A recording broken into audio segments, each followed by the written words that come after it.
Ready 1 2 3 start.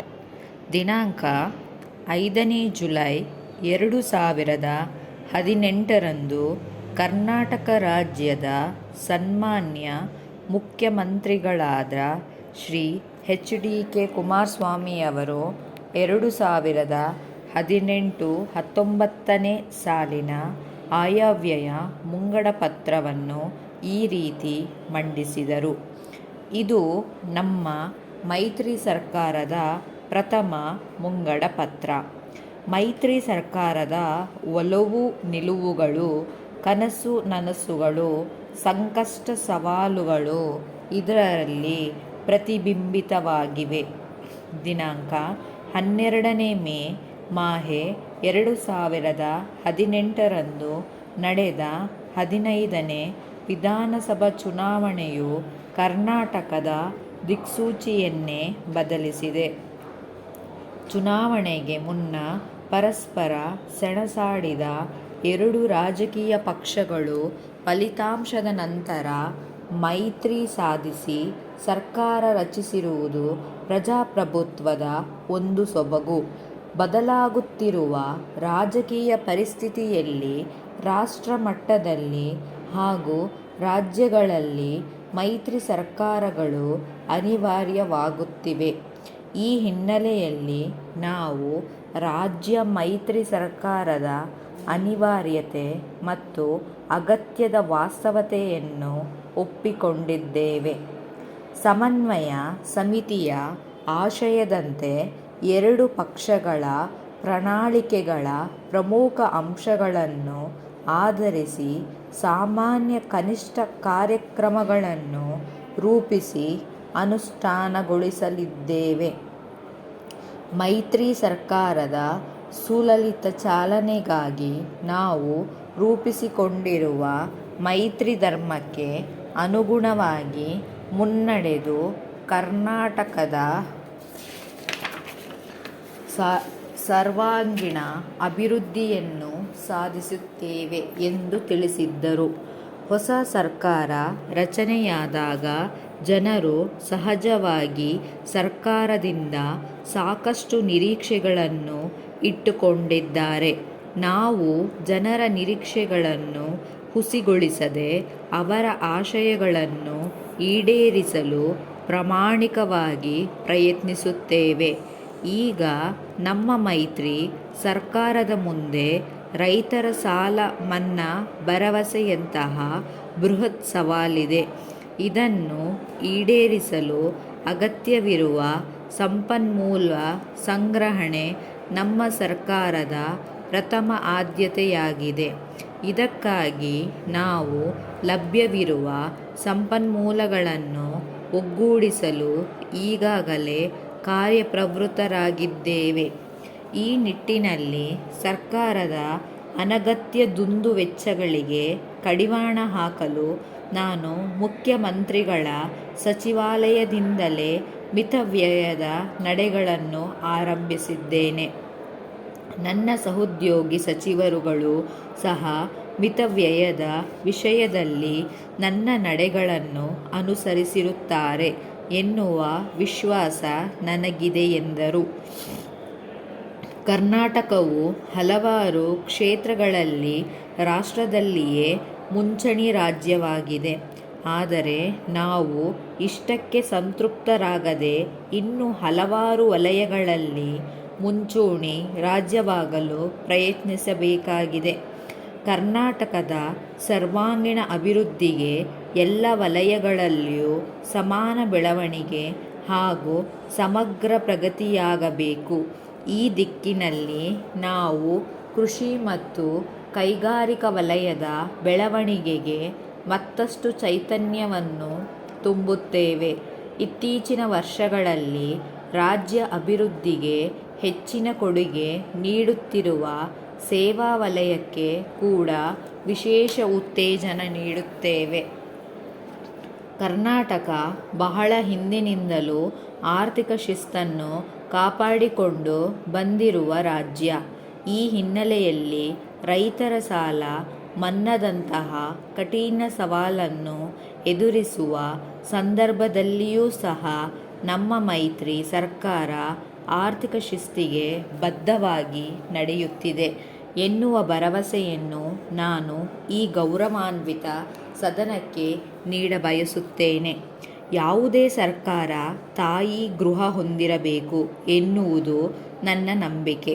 ಹೀಗಾಗಿ ಮೈತ್ರಿ ಸರ್ಕಾರದ ಎಲ್ಲ ಕಾರ್ಯಕ್ರಮಗಳನ್ನು ಮಾತೃ ಮಮತೆಯಿಂದ ರೂಪಿಸಿ ಅನುಷ್ಠಾನಗೊಳಿಸುವ ಆಶಯ ನಮ್ಮದು.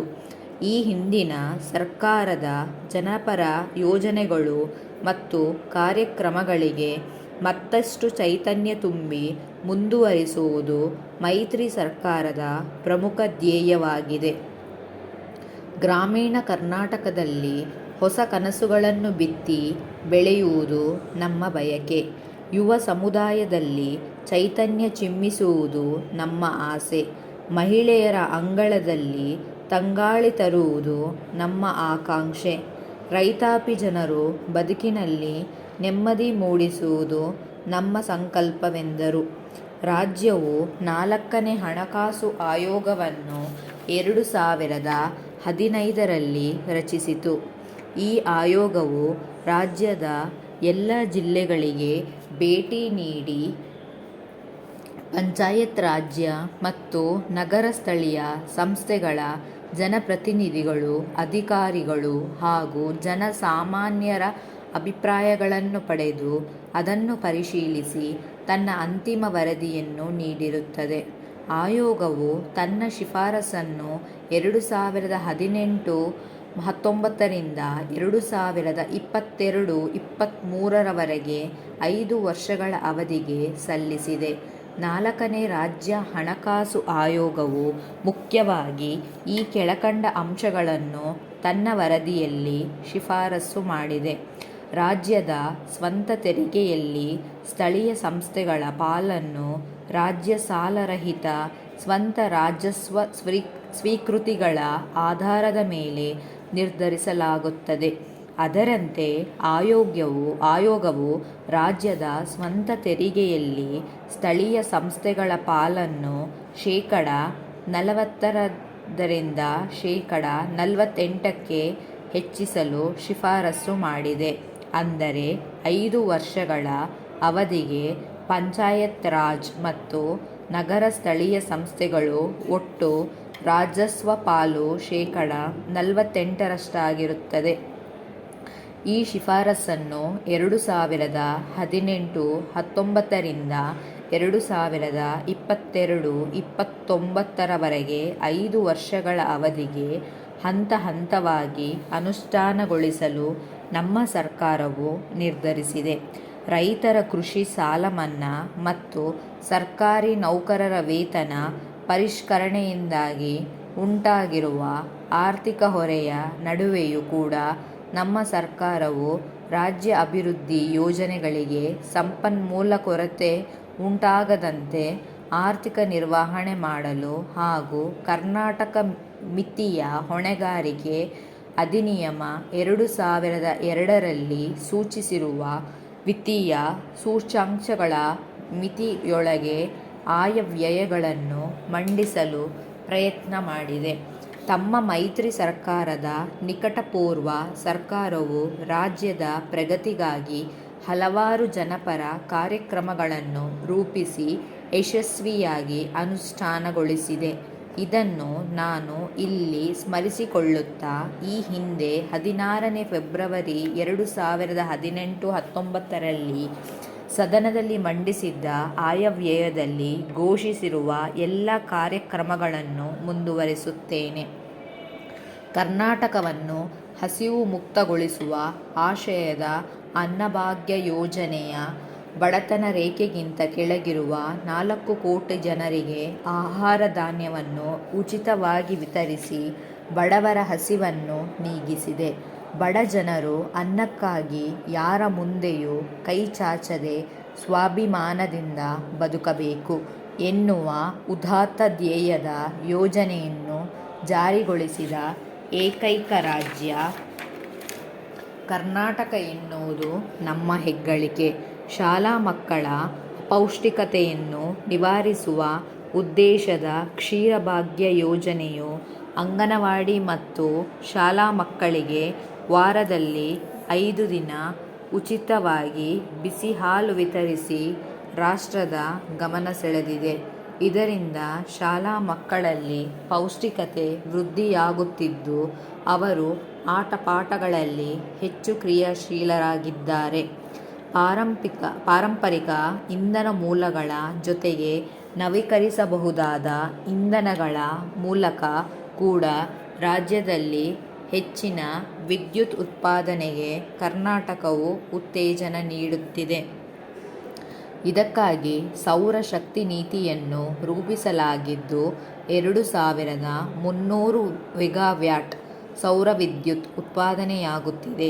ಏಷ್ಯಾ ಖಂಡದಲ್ಲಿಯೇ ಅತಿ ದೊಡ್ಡದಾದ ಸೌರಶಕ್ತಿ ಉತ್ಪಾದನಾ ಘಟಕ ತುಮಕೂರು ಜಿಲ್ಲೆಯ ಪಾವಗಡದಲ್ಲಿದ್ದು, ಇಲ್ಲಿ ಸುಮಾರು 600 ಮೆಗಾವ್ಯಾಟ್ ವಿದ್ಯುತ್ ಉತ್ಪಾದನೆಯಾಗುತ್ತಿದೆ. ಮುಂದಿನ ದಿನಗಳಲ್ಲಿ ಇದರ ಸಾಮರ್ಥ್ಯವನ್ನು ಹೆಚ್ಚು ಮಾಡಲು ಪ್ರಯತ್ನಿಸಲಾಗುವುದು. ಆಡಳಿತ ಸುಧಾರಣೆಯಲ್ಲಿ ಕರ್ನಾಟಕ ರಾಜ್ಯವು ರಾಷ್ಟ್ರಕ್ಕೆ ಮಾದರಿಯಾಗಿದೆ. ಆಧುನಿಕ ತಂತ್ರಜ್ಞಾನವನ್ನು ಆಡಳಿತ ವ್ಯವಸ್ಥೆಗೆ ಅಳವಡಿಸಿಕೊಳ್ಳುವಲ್ಲಿ ಕರ್ನಾಟಕವೇ ಮುಂಚೂಣಿ ರಾಜ್ಯವಾಗಿದ್ದು, ಕೆ-ಸ್ವಾನ್ 2 ಜಾಲದ ಮೂಲಕ ರಾಜ್ಯ ಮತ್ತು 1000 ಸರ್ಕಾರ ಕಚೇರಿಗಳನ್ನು ಈ ಆಡಳಿತ ವ್ಯಾಪ್ತಿಗೆ ತಂದಿದೆ.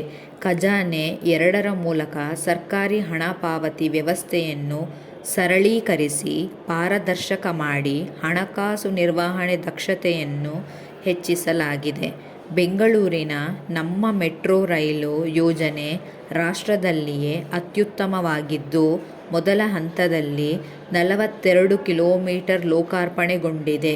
ಬೆಂಗಳೂರು ನಗರದ ಸಂಚಾರ ವ್ಯವಸ್ಥೆಯಲ್ಲಿ ಕ್ರಾಂತಿಕಾರಕ ಬದಲಾವಣೆ ಮಾಡಿರುವ ನಮ್ಮ ಮೆಟ್ರೋದಲ್ಲಿ ಲಕ್ಷಾಂತರ ಪ್ರಯಾಣಿಕರು ಪ್ರತಿದಿನ ಸಂತಸದಿಂದ ಸಂಚರಿಸುತ್ತಿದ್ದಾರೆ.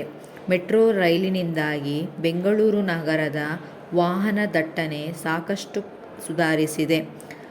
ನಗರ ಪ್ರದೇಶದ ಬಡಜನರಿಗೆ ಕೈಗೆಟುಕುವ ದರದಲ್ಲಿ ಆಹಾರ ಒದಗಿಸಲು ಬೆಂಗಳೂರಿನಲ್ಲಿ ಪ್ರತಿ ವಾರ್ಡಿಗೊಂದರಂತೆ ಇಂದಿರಾ ಕ್ಯಾಂಟೀನ್ಗಳನ್ನು ತೆರೆಯಲು ಉದ್ದೇಶಿಸಿ ಇಂದಿರಾ ಕ್ಯಾಂಟೀನ್ ಆರಂಭಿಸಲಾಗಿದ್ದು, ಸ್ಥಳ ಲಭ್ಯವಿರದ ವಾರ್ಡ್ಗಳಲ್ಲಿ ಮೊಬೈಲ್ ಕ್ಯಾಂಟೀನ್ ಮೂಲಕ ಆಹಾರ ಒದಗಿಸಲಾಗುತ್ತಿದೆ. ಬೆಂಗಳೂರು ನಗರದಲ್ಲಿ ಇಂದಿರಾ ಕ್ಯಾಂಟೀನಿನ ಜನಪ್ರಿಯತೆಯನ್ನು ಗಮನಿಸಿ ರಾಜ್ಯಾದ್ಯಂತ ಇಂದಿರಾ ಕ್ಯಾಂಟೀನ್ಗಳನ್ನು ತೆರೆಯಲು ಕ್ರಮವಿಡಲಾಗಿದೆ.